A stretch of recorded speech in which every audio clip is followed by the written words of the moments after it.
Hello बेटा, कैसे हो बेटा आप लोग। बेटा जैसा कि लास्ट क्लास में हम लोग डिस्कस किए थे वेक्टर के बारे में, हम लोगों ने डिस्कस किया था, वेरियस टाइप्स ऑफ वेक्टर्स के बारे में जाना था।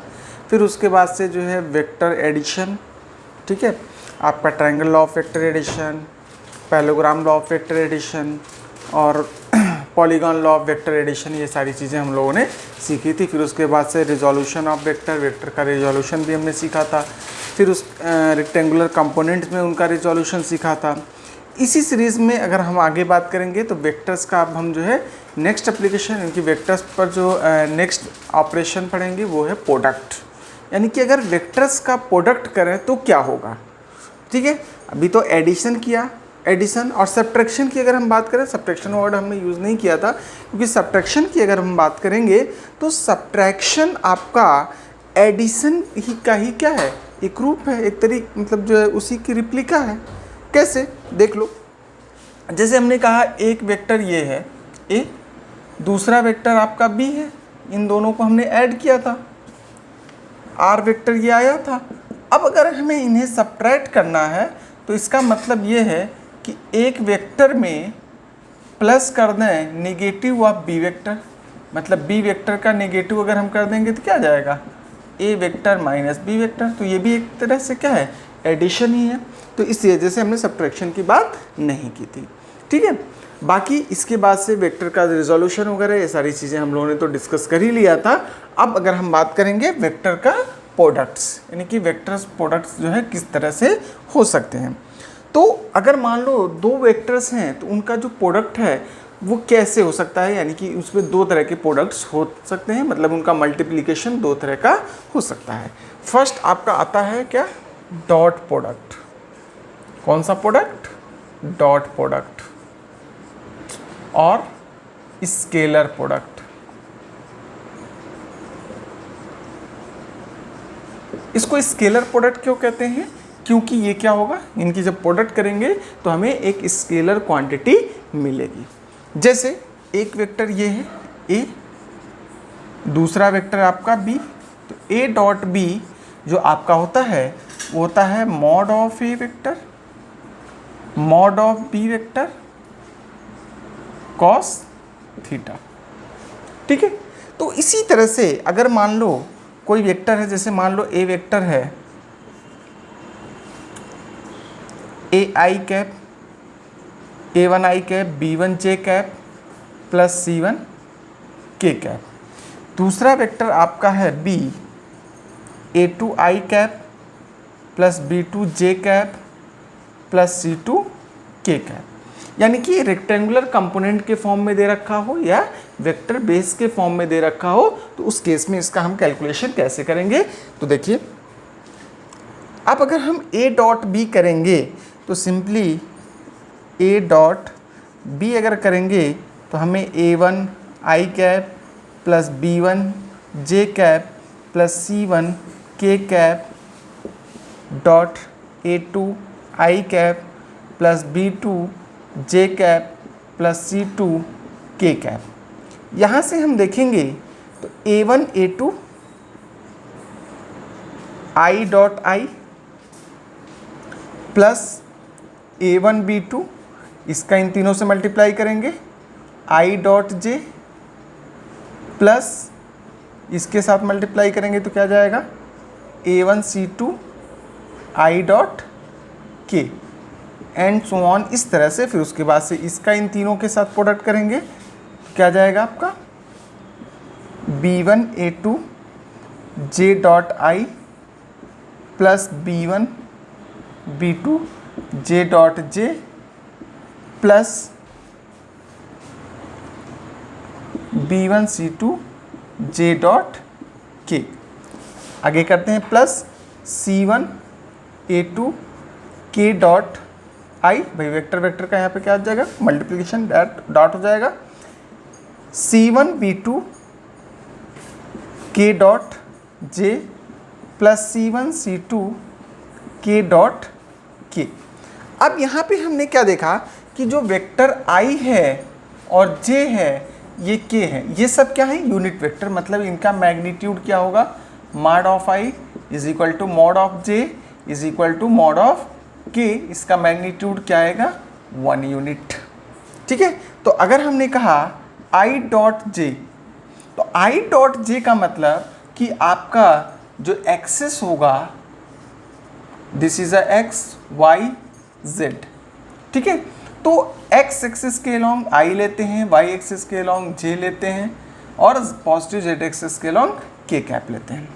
ठीक है, तो अगर हम आई डॉट आई करें तो क्या आएगा 1 इंटू 1, इस वाले मेथड से क्या आएगा 1 इंटू 1 कॉस, इनके बीच में एंगल कितना होगा, आई और आई के बीच में एंगल कितना होगा 0 डिग्री, तो कॉस 0, तो ये क्या आ जाएगा cos 0 की वैल्यू 1, तो 1 इंटू 1 ये आ जाएगा आपका 1। इसी तरह से j डॉट जे करें वो भी यही आएगा, k डॉट के कर दें तो भी वही चीज़ आएगा। क्लियर। इसी तरह से अगर मान लो i डॉट जे कर दें तो क्या होगा 1 इंटू 1 कॉस आई और j के बीच में एंगल कितना होगा 90 डिग्री, कॉस 90 क्या होता है 0, तो ये पूरा क्या आ जाएगा 0। इसी तरह से j डॉट के ले लो, k डॉट आई ले लो।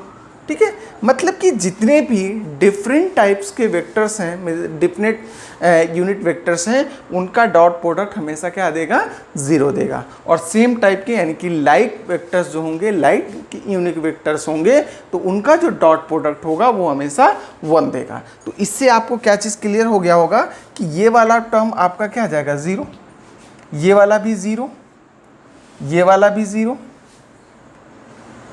ये वाला 0, ये 0, ये 0, बचा क्या a1 a2, ये क्या जाएगा 1, ये भी 1 और ये भी 1, तो इसका मतलब आपका आंसर आ जाएगा क्या a1 a2 plus b1 b2 plus c1 c2। इससे सीधा सीधा आपको ये चीज़ मिल गया कि आप सीधे जो है दो वेक्टर्स जो दे रखे हैं उन वेक्टर्स के, यानी कि अगर मान लो i का i के कोफिशिएंट के साथ, b मतलब j का j के कोफिशिएंट के साथ, c का c मतलब k के का कोफिशिएंट के साथ डायरेक्ट मल्टीप्लाई करके आप ऐड कर दोगे तो भी हम डॉट प्रोडक्ट आप निकाल सकते हो। क्लियर। चलो, तो इस तरह से किसी भी वेक्टर का डॉट प्रोडक्ट हम फाइंड कर सकते हैं। जैसे कि एग्जांपल के तौर पे हम देखते हैं,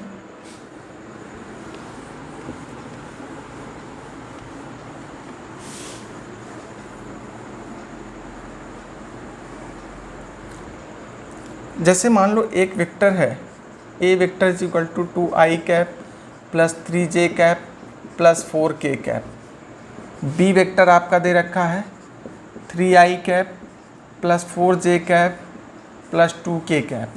हम आपसे पूछा जाए a डॉट बी क्या जाएगा, इसका coefficient 2 into 3 plus 3 into 4 plus 4 into 2, क्या जाएगा आंसर 3 2 जा 6 प्लस 12 प्लस 8, यानी कि आ जाएगा आपका 26 यूनिट नहीं दिया तो आप सीधे आप लिख सकते हो यूनिट।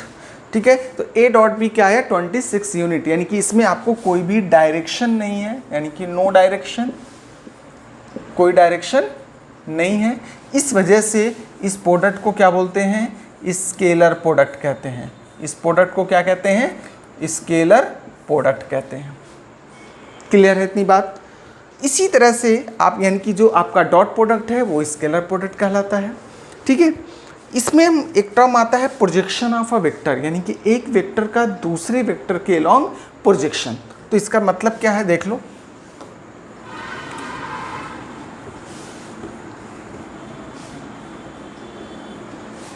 प्रोजेक्शन ऑफ वेक्टर की अगर हम बात करें, प्रोजेक्शन ऑफ वेक्टर, जैसे हमने कहा ए वेक्टर का projection of A vector along B vector, मतलब एक आपका ये बी वेक्टर है, ये आपका क्या है ए वेक्टर है। थोड़ा सा और बड़ा कर सकते हो इसको, ए वेक्टर है। तो इसका प्रोजेक्शन का मतलब क्या है कि इसका शैडो, यानी कि अगर इधर से आप टार्च जलाओ, ठीक है, यानी कि इस पे टार्स फोकस करो, तो इसका जो शेडो होगा वो बी के एलोंग कैसे बनेगा, तो बी के एलोंग जो बनेगा यानी कि कुछ इस तरह से ये बनेगा, ठीक है। तो अब इसमें क्या होगा, अच्छा इसके कंपोनेंट यानी कि इसका एक कंपोनेंट, इधर का जो शेडो इस साइड में पड़ रहा है बी के एलोंग, ये क्या है, इसका एक कंपोनेंट है। कौन सा कंपोनेंट, हॉरिजॉन्टल कंपोनेंट है, यहाँ पे हॉरिजॉन्टल दिख रहा है तो हॉरिजॉन्टल कंपोनेंट, ठीक है। यानी इनके बीच में अगर एंगल क्या है, थीटा, उसी तरह से इधर से साइड देखोगे तो इसके परपेंडिकुलर यानी कि इधर की तरफ होगा। तो ये वाला जो कंपोनेंट होगा इसको हम क्या लिखेंगे, ए कॉस थीटा। ये बात क्लियर है, तो ए कॉस थीटा आप यहाँ पे लिख सकते हो। तो आपको मालूम है यानी कि projection of A vector along B vector is equal to A cos theta. अब अगर मान लो A vector dot B vector करें तो हमें मालूम है कि ए वेक्टर यहाँ पे इसका मैग्नीट्यूड ही होता है, ध्यान रखना, ये आपका मैग्नीट्यूड होता है, यानी कि ए का जो मैग्नीट्यूड होगा वो ले लेंगे और इसका कॉस कंपोनेंट से मल्टीप्लाई कर देंगे, ठीक है। तो ए डॉट बी आपका हो जाएगा mod of A mod of B cos theta, ठीक है। अब यहाँ पे कॉस थीटा की वैल्यू चाहिए, तो कॉस थीटा की वैल्यू आपकी हो जाएगी क्या, A dot B upon mod of A mod of B. Cos theta की वैल्यू यहाँ पे ला करके पुट कर दो, तो प्रोजेक्शन आपका क्या आ जाएगा, mod of A into A dot B divided by mod of A mod of B. ये और ये कैंसिल हो जाएगा, क्या आ जाएगा, A dot B upon mod of B vector. मतलब क्या है कि जिस वेक्टर का प्रोजेक्शन निकालना है, जिस वेक्टर के एलोंग निकालना है, उस वेक्टर के मैग्नीट्यूड से आपको दोनों वेक्टर्स का जो डॉट प्रोडक्ट है उसको डिवाइड कर देना है, ठीक है। सीधा सीधा आपको क्या कर देना है कि जैसे कि मान लो यहाँ पे बी वेक्टर आपका है, यानी कि बी के एलोंग हमें प्रोजेक्शन निकालना था, यानी ए को बी के लॉन्ग प्रोजेक्ट करना था, तो ए और बी का dot product divided by the magnitude of the B. यानी कि अगर इसी को हम क्वेश्चंस के फॉर्म में देखें तो जैसे कि मान लो find the projection of, question है ये हो सकता है, find the projection of A vector is equal to 2i cap plus 3j cap plus 2k cap along B vector is equal to 3i cap plus 2j cap minus 1k cap या minus k cap सीधे लिख सकते हो, ठीक। तो अगर आपको projection लिखना है तो क्या करोगे, a डॉट बी करोगे और मॉड ऑफ b कर दोगे, ठीक है। a डॉट बी करोगे तो क्या जाएगा, 2 3 जा, a डॉट बी आपका क्या जाएगा, 2 3 जा 6 प्लस 3 2 जा 6 प्लस 2 और यहाँ पे -1 है तो क्या जाएगा -2 अपॉन b का मैग्नीट्यूड क्या हो जाएगा, इसका मैग्नीट्यूड अगर आपको निकालना है तो कुछ नहीं करना है, इसके कोफिशिएंट को स्क्वायर करके ऐड करते चले जाओ, 3 का स्क्वायर प्लस 2 का स्क्वायर प्लस ऑफ -1 का स्क्वायर। यानी कि अगर किसी भी वेक्टर का अगर उसका रेक्टेंगुलर कंपोनेंट आपको दे रखा है और उससे उसका मतलब मैग्नीट्यूड निकालना है तो उसके रेक्टेंगुलर कंपोनेंट्स में यानी कि जो उसका आई यानी कि आप कह सकते हो कि बेस वेक्टर है, यानी कि एक्स एक्सिस वाई एक्सिस और जेड एक्सिस के अलॉन्ग, ठीक है, तो उनके कोफिशिएंट्स का स्क्वायर करके ऐड कर दोगे और उसके बाद से स्क्वायर रूट ले लोगे तो आपको इसका मैग्नीट्यूड मिल जाएगा। तो ये आपका क्या हो जाएगा, 12 माइनस 2 यानी कि ये आ जाएगा 10 और ये आ जाएगा अंडर रूट 9 प्लस 4 प्लस 1 यानी कि ये हो जाएगा 10 अंडर रूट 14 यूनिट, ठीक है। तो यानी कि ए वेक्टर का बी वेक्टर के अलॉन्ग जो प्रोजेक्शन होगा वो 10 अंडर रूट 14 आएगा, क्लियर। तो ये हो गया आपका प्रोजेक्शन यानी कि डॉट प्रोडक्ट का एप्लीकेशन कह सकते हो। इसके बाद से नेक्स्ट आपका जो प्रोडक्ट है वो है क्रॉस प्रोडक्ट या वेक्टर क्रॉस प्रोडक्ट या फिर वेक्टर प्रोडक्ट।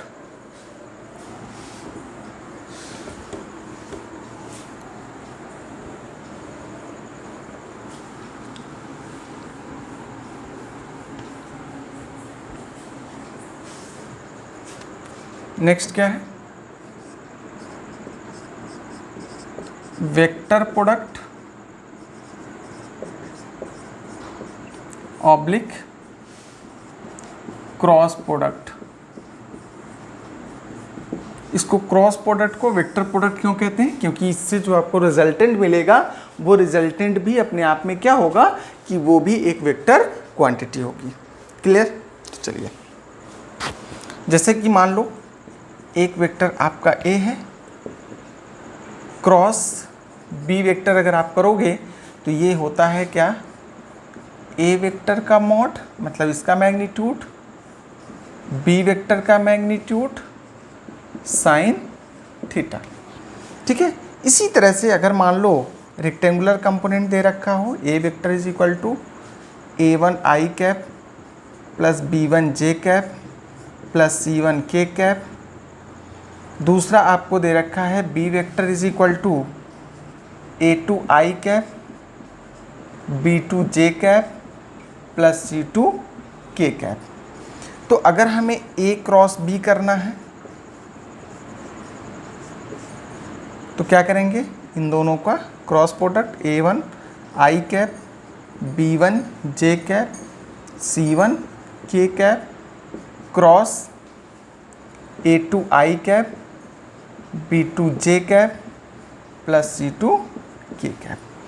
क्रॉस करेंगे सिंपल, जैसे हम प्रोडक्ट करते हैं तो क्या जाएगा, इसका प्रोडक्ट हो जाएगा a1 a2 और यहाँ पे i क्रॉस i, इसका और इसके साथ क्रॉस हो जाएगा, प्लस a1 का इसके साथ a1 b2 i cross j, plus यहाँ पे थीटा क्या होता है, a और b के बीच का एंगल होता है। उसी तरह से आपका डॉट प्रोडक्ट में भी कॉस थीटा में, यानी कि थीटा जो a और b के बीच का एंगल होता है, ये क्या जाएगा a1 c2 i cross k cap.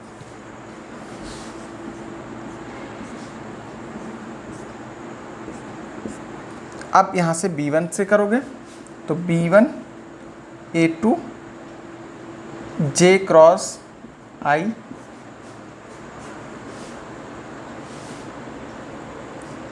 Plus इसको इसके साथ करोगे तो क्या जाएगा b1 b2 j cross j plus b1 c2 j cross k plus c1 a2 k cross i plus c1 b2 k cross j plus c1 c2 k cross k। अब यहाँ पे देखोगे तो i क्रॉस i क्या होगा, 1 into 1 sign, इनके बीच में angle कितना, i और i मतलब x एक्सिस और x एक्सिस के बीच में एंगल कितना हो जाएगा, 0 डिग्री। तो साइन 0, साइन 0 की वैल्यू क्या होती है 0। इसी तरह से j क्रॉस j, ये भी 1 into 1 sine 0 equal to 0, k cross k, ये भी आपका 0 हो जाएगा। ठीक है, लेकिन अगर हम बात करेंगे i क्रॉस j, तो i क्रॉस j आपका क्या जाएगा k कैप। कैसे होगा, इसमें हम देखते हैं, यानी कि इसका जो डायरेक्शन फाइंड करने का तरीका होता है, हम जो है right hand thumb rule use करते हैं। कि right hand thumb rule use कैसे करेंगे कि पहले वेक्टर के अलोंग हम क्या रखेंगे, अपने पाम को इस तरह से रखेंगे, ठीक है, और जो हमारे 4 फिंगर्स हैं उन फिंगर्स को दूसरे वेक्टर के अलोंग फोल्ड करेंगे। ठीक है, तो दूसरे वेक्टर के अलोंग फोल्ड करेंगे तो जो ये तीसरा वेक्टर आपका होगा, मतलब कि जो ये थंब होगा वो आपको रिजल्टेंट वेक्टर को के डायरेक्शन को इंडिकेट करेगा। तो यहाँ पे देखो, छोटा सा यहाँ पे डायग्राम देख लेते हैं, ये i j और ये k। तो देखो, अगर हम i के अलोंग रखेंगे, i के अलोंग रखेंगे, j के अलोंग फोल्ड करेंगे, तो ये तीसरा हमारा क्या है, पॉजिटिव z के डायरेक्शन में जाएगा, मतलब कि k कैप। क्लियर? अगर हम इसी को पलट दें, इसी चीज़ को हम पलट दें, यानी क्या कहें जे क्रॉस आई। तो जे क्रॉस आई के केस में हम क्या करेंगे, पहले वेक्टर के डायरेक्शन में रखेंगे। भाई आउटवर्ड डायरेक्शन में पॉजिटिव जेड एक्सिस ले रहे थे, तो अगर हम पहले वेक्टर के डायरेक्शन में हम पाम को ऐसे रखेंगे, पहला वेक्टर यहाँ पे क्या है, जे है, तो जे के डायरेक्शन में रखेंगे और दूसरे वेक्टर के अलोंग इसको कर्ल करेंगे। तो दूसरा वेक्टर हमारा यहाँ पे क्या है, आई, तो इसको जब कर्ल करेंगे तो थंब किधर इंडिकेट करेगा, अंदर की तरफ, मतलब कि यानी कि निगेटिव ऑफ जेड एक्सिस, मतलब ये आपका आंसर क्या आ जाएगा इसका, माइनस के कैप। क्लियर है? तो इतनी चीज़ें आप याद रख सकते हो कि जब भी आपका आई क्रॉस जे होगा तो क्या आएगा, के कैप आएगा। जे क्रॉस के होगा तो आई आएगा। अब जे और के का करोगे तो कैसे, देखो इसका और इसका करोगे तो क्या करोगे, इसके अलॉन्ग रखोगे, इसको फोल्ड करोगे, आउटवर्ड आएगा। ठीक है, तो ये आपका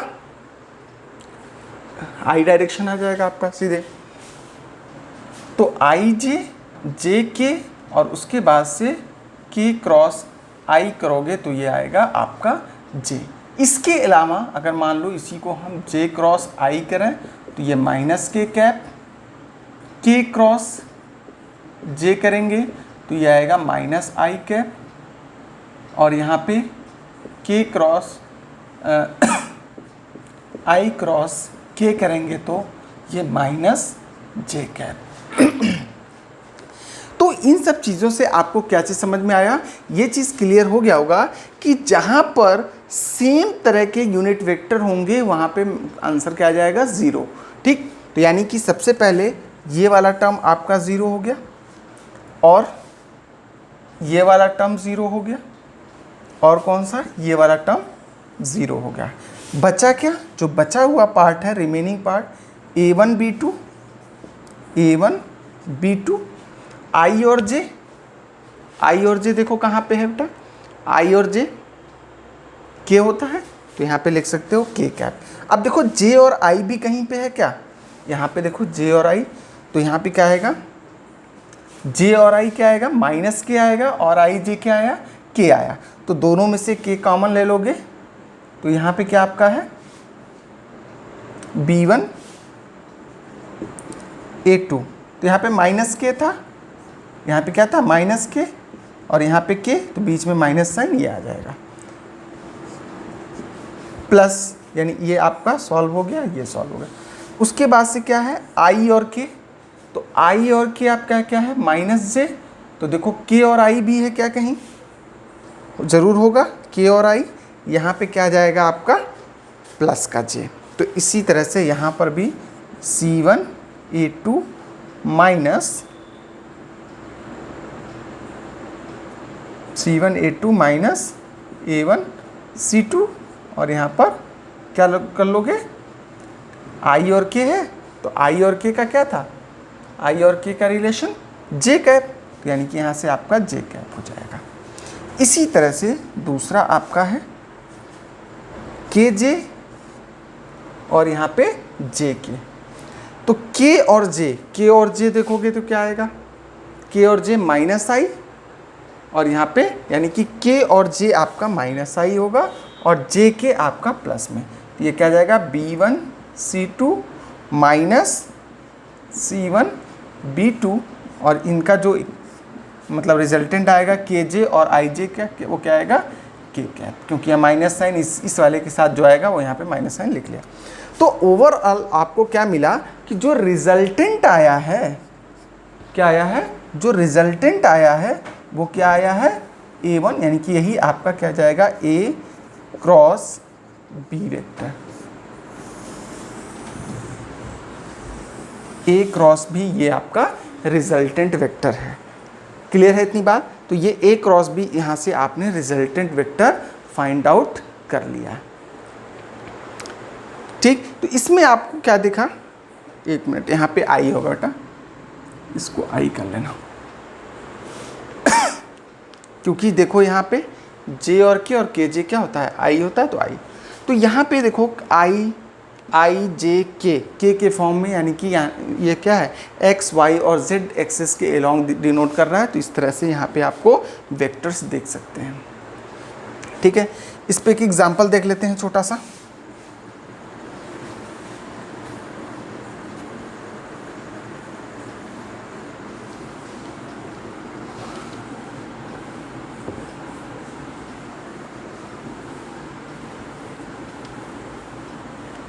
इसको सॉल्व करने के बहुत सारे तरीके होते हैं। इसको हम क्रिश क्रॉस मेथड्स भी बोलते हैं, या डिटर्मिनेंट्स मेथड या मैट्रिक्स मेथड बोलते हैं। इसको सॉल्व करने के लिए ऐसे लिखो आई जे और के। ठीक है, ये आपका क्या है, जैसे मान लो A vector is equal to 2i cap plus 3j cap minus K cap. B vector आपका दे रखा है 3i cap plus 2j cap minus 2k cap. i के नीचे i का कोफिशिएंट 2 और भी दूसरे वाले का 3, j के नीचे 3 और 2 तो 3 2, k के नीचे -1 -2, इस तरह से।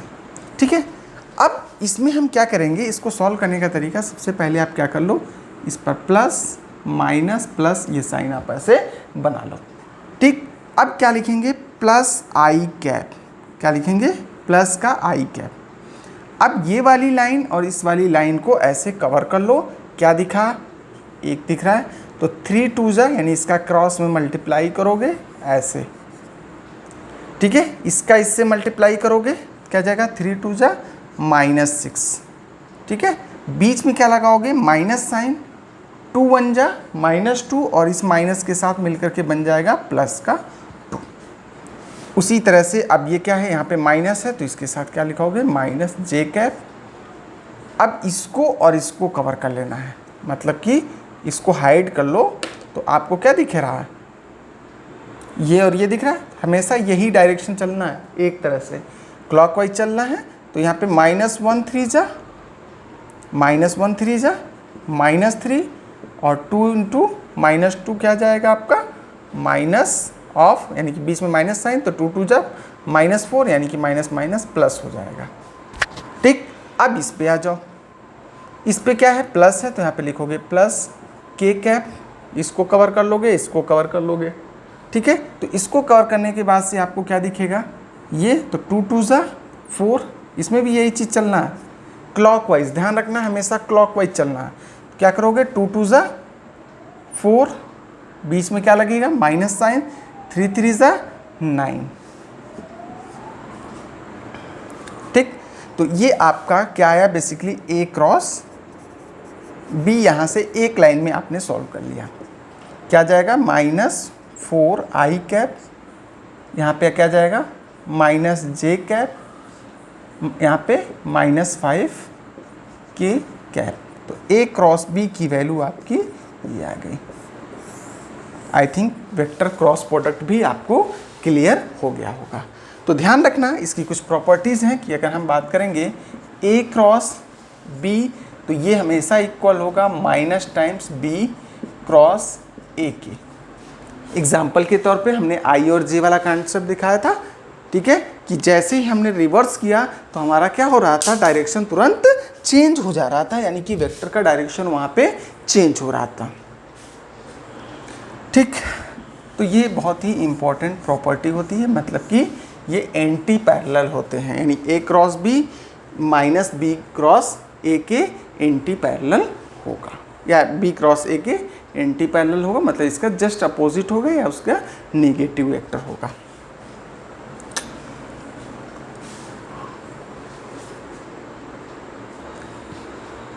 ठीक है, तो वेक्टर का कॉन्सेप्ट आई थिंक आपको क्लियर हो गया है। तो वेक्टर के बाद से अब हम लोग बात करेंगे मोशन इन अ प्लेन। किसी भी प्लेन में मोशन कैसे होगा उसको हम लोग देख लेते हैं।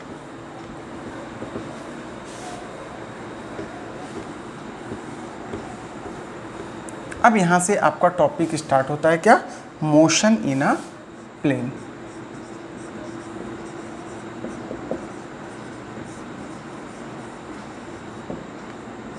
चैप्टर का नाम भले ही आपका मोशन इन अ प्लेन है, लेकिन आपको वेक्टर का कॉन्सेप्ट जानना ज़रूरी था, क्योंकि उसका यूज़ है यहाँ पे मोशन इन अ प्लेन में। अब देखो क्या है कि जैसे मान लो कोई पार्टिकल है, हम दो एक्सिस मोशन, 2 डायमेंशन मोशन की बात कर रहे हैं, एक्स और वाई। यहाँ पे कोई पार्टिकल है, इसका हमने नाम दे दिया P।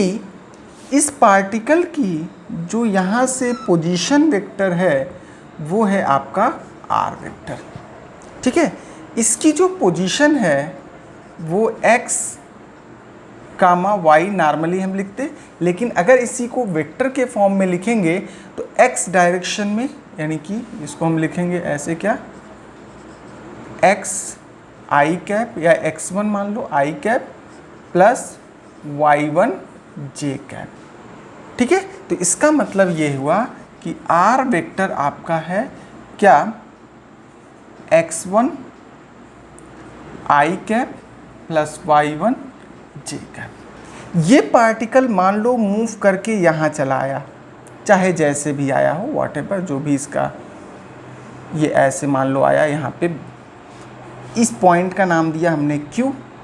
यहाँ पर इसका जो पोजीशन है x2 i cap plus y2 j cap, इसका पोजीशन वेक्टर है, इसको मान लो rp, इसको मान लो rq, दिस इज rq। ठीक है, अब हमने कहा कि बताओ P से Q का डिस्प्लेसमेंट वेक्टर क्या होगा। तो डिस्प्लेसमेंट वेक्टर सीधा ये वाला वेक्टर होगा, this is known as R vector, ये rp है, जिसको हम डिस्प्लेसमेंट वेक्टर कहते हैं, डिस्प्लेसमेंट। ठीक है, तो इसको हम क्या बोलेंगे, डिस्प्लेसमेंट वेक्टर। ठीक है, तो अगर हम बात करेंगे R वेक्टर की, तो सीधा सीधा देखो एक वेक्टर ये है, यानी कि इसको थोड़ा सा अगर हम सीधा ऐसे ड्रॉ करें तो this is rp vector, this is R vector and this is rq vector. तो देखो ये triangle law of vector addition दिख रहा है क्या, इसका मतलब rq vector is equal to rp vector plus r vector. तो यहाँ से r vector is equal to हो जाएगा rq vector minus rp vector, मतलब q और p क्या है, rq और p क्या है, पोजीशन वेक्टर्स हैं। तो यहाँ से आपका r वेक्टर हो गया rq vector minus rp vector. तो ये आपका क्या आ गया, डिस्प्लेसमेंट वेक्टर। इसको दूसरे तरह से भी हम लिख सकते हैं, r vector is equal to rq को हम क्या लिखेंगे, x2 i cap plus y2 j cap minus rp को क्या लिखेंगे, यहाँ पे माइनस साइन थोड़ा सा हम इधर कर लेते हैं, यहाँ पे हम लिखेंगे r vector is equal to x2 i cap plus y2 j cap minus x1 i cap plus y1 j cap. इसमें से क्या करेंगे, x2 माइनस, देखो i का i के साथ ऐड या सब्ट्रैक्शन होगा, j का j के साथ, यानी कि x एक्सिस के साथ, y एक्सिस के साथ, z एक्सिस के साथ ऐड या सब्ट्रैक्ट होगा, यानी कि जो भी उसके कंपोनेंट होंगे ऐड या सब्ट्रैक्ट होंगे। तो x2 minus x1 i cap plus y2 minus y1 j cap, ये आपका। ठीक है, इसको अगर हम सीधे लिख सकते हैं xi cap plus y j cap. r vector को अगर हम ऐसे लिख दें तो कोई इसमें बुराई नहीं है, इसको हमने कह दिया x, इसको कह दिया y। ठीक है, तो यहाँ से आपको क्या मिल गया, डिस्प्लेसमेंट वेक्टर। किसी भी प्लेन में इस अगर मूव कर रहा है तो यहाँ से हमें क्या मिल गया, उसका डिस्प्लेसमेंट मिल गया। अब जब हमने डिस्प्लेसमेंट निकाल लिया, मान लो इंस्टेंटेनियस स्पीड निकालनी है, वेलोसिटी निकालनी है, तो वेलोसिटी निकालने के लिए अपन लोग क्या करेंगे, कुछ करने की ज़रूरत नहीं है, बस सीधा सीधा इसको टाइम के रिस्पेक्ट में अपन डिफ्रेंशिएट कर देंगे। तो d/dt कर देंगे तो ये आपका क्या आ जाएगा, वेलोसिटी वेक्टर। क्या बन जाएगा, वेलोसिटी वेक्टर। उसी तरह से x को डिफ्रेंशिएट करेंगे तो ये क्या आ जाएगा, dx/dt i cap plus dy/dt j cap. तो इसको हम लिख सकते हैं velocity in x direction i cap plus velocity in y direction that is j cap. यानी कि v vector is equal to हो गया vx i cap plus vy j cap. Clear. तो यहां से आपको क्या मिल गया, वेलोसिटी वेक्टर मिल गया। इसी तरह से आगे फर्दर इसको डिफरेंशिएट कर दोगे टाइम के रिस्पेक्ट में, यानी कि dv/dt rate of change of velocity with respect to time that is known as acceleration. ये हो जाएगा आपका एक्सीलरेशन इज इक्वल टू क्या जाएगा, dvx/dt i cap plus dvy/dt j cap. ठीक है।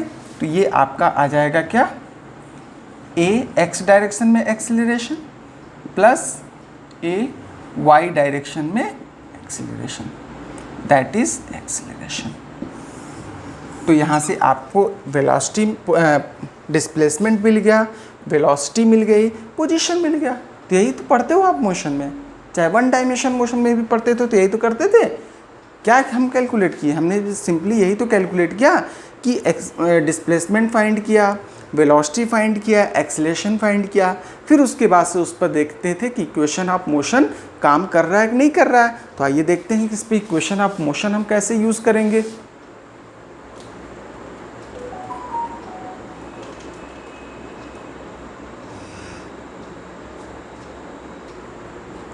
ठीक है। तो इक्वेशन ऑफ मोशन देखते हैं कैसे यूज़ होगा इसमें।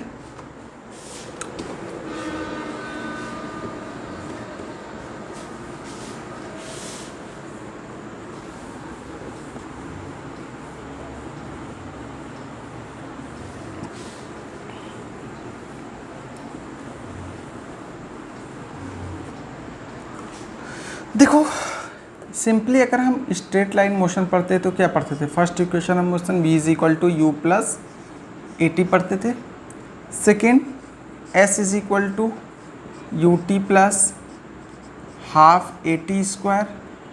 Third 2as is equal to v square minus u square. Basically हम अगर प्लेन में मोशन को स्टडी करेंगे तो एक साथ उसके दोनों डायमेंशंस को स्टडी कर पाना थोड़ा सा डिफ़िकल्ट होगा। क्या होगा, डिफ़िकल्ट होगा।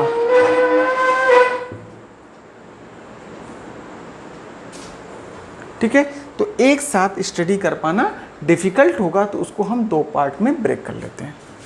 जैसे मान लो यही कंडीशन हम ले रहे थे, यहाँ पर इसकी इनिशियल वेलोसिटी थी u, ये बॉडी जब यहाँ पर आई, ये x है, ये y एक्सिस है, तो यहाँ पे इसके पास जो वेलोसिटी थी वो v थी। ठीक है। तो अब हम सीधे लिखेंगे क्या, equation of motion v of, यानी कि v vector is equal to u vector plus a vector t। यहाँ पे v वेक्टर क्या है, बेसिकली यहाँ पे x भी है y भी है, तो vx i कैप लिख सकते हैं प्लस vy j कैप। मतलब कि इसके दो कंपोनेंट, एक x डायरेक्शन में एक y डायरेक्शन में, इसको ऐसे लिख सकते हैं।